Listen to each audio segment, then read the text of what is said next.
Hey guys, it's Alexis. I had a comment on my last video, the automation and reason. I put the comment here, and basically he had an issue where he had an audio track, and then whenever he wanted to automate the fader or the volume fader on the mix channel, it will overwrite his existing audio. And I know exactly what's going on, so let's just figure it out right now. I'll show you what I'm talking about. All right, so let's record something over here real quick, and then I'll show you. Hello, this is me. I am doing a tutorial right now. Where you going? In the cloud. Let's do a rap, tap, papa, tap, lap. Where you gonna go? Eat some tree sap. That's really thick and went down my throat and I'm choking. I don't know what I should do. Eat syrup? Vinegar? I don't know. That's nasty. It makes me throw up. Yo, you see what I'm talking about? When I have issues with that crap? Okay, anyway. I freestyle like amazing.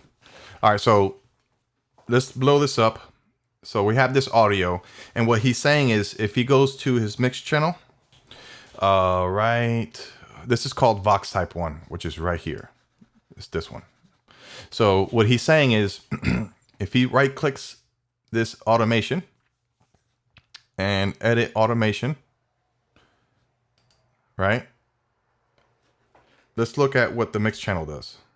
The sequencer. So the sequencer creates another lane inside this audio channel. You guys can see that it creates another lane. It's called automation down here. And if you expand this, it'll show you that you have this automation level. You can also, on this mix channel, where is it? Vox Type 1. You can right click the pan and edit that, and it'll just constantly create new lanes for whatever it is you're trying to automate. So you see how that opens up to different automation. What's going on is he actually routed this to a MIDI controller. So let's right click and let's add this to one of my faders on my MIDI controller. So now when I'm actually moving my controller, it moves the fader. See that? So we're gonna set this here. And the problem he's having is that as soon as he hits record, let me show you what happens. It'll record the information from the MIDI controller on the automation, but it also deletes his audio track. And this is the problem that he's having. He says it's a bug, but I think this is what's going on. So we're gonna hit record, and let me show you what happens.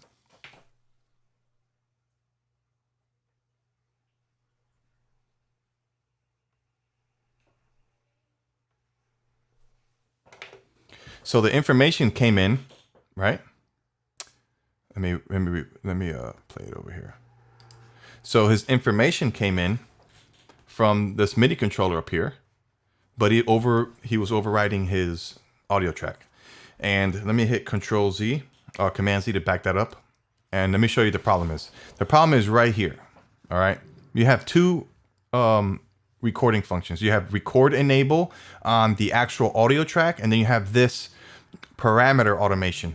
If you arm both, you're going to be recording both. So you have to unarm the actual recording, which is the audio recording, and the squiggly line is the automation recording. That is the hang up. People don't realize that. So let me show you once I record again. You'll actually hear it live, the automation. And it's not going to override anything because we're not recording any new audio track. We're just recording automation information. Ooh, I rhyme. I do it all the time. Check it out. Hello, this is me. I am doing a tutorial right now. Where you going? In the cloud. Let's do a papa, tap, lap. Where you gonna go? Eat some tree sap. That's thick and went down my throat and I'm choking. I don't know what. Eat syrup? So that is it. Now let's look at it when it plays back. This is me. I am doing a tutorial right now. Where you going? In the cloud. Let's do a papa, tap, lap. So there it is. So the issue is just this record enable. You have to disable this audio record and only enable this automation record, and that solves that problem.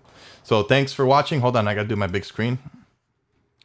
Deuces, looses, chakamaka looses. Bye, peace. Hello.